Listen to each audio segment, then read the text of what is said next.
और इस वक्त की बड़ी और अहम खबर आपको बताते हैं। समाजवादी पार्टी का रामपुर सीट से चुनाव बहिष्कार का ऐलान। बड़ी और अहम खबर आपको बता रहे हैं। समाजवादी पार्टी का रामपुर सीट से चुनाव बहिष्कार का ऐलान। पार्टी जिलाध्यक्ष और पूर्व प्रत्याशी आसिम राजा ने दी जानकारी। उपचुनाव में रामपुर के लोगों के साथ गलत हुआ, ये कहा आसिम राजा ने।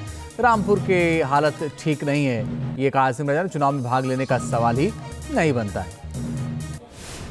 पोलिंग के दिन वो बर्बरियत का तमाशा और पोलिंग से पहले पार्टी वर्करों के खिलाफ जो कार्रवाई पिछले 2 उपचुनाव में हुई है, इस पीड़ा को फिर हमारे वर्कर न झेलें।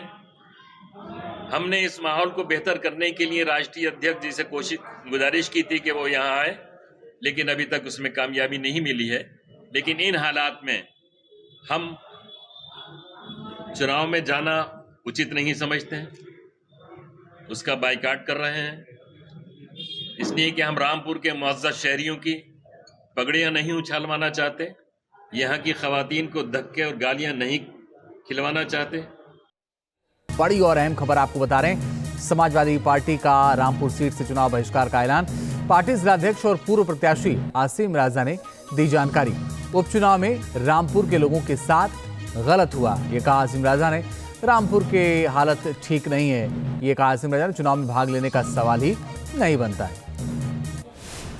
पोलिंग के दिन वो बर्बरियत का तमाशा और पोलिंग से पहले पार्टी वर्करों के खिलाफ जो कार्रवाई पिछले 2 उपचुनाव में हुई है, इस पीड़ा को फिर हमारे वर्कर न झेलें।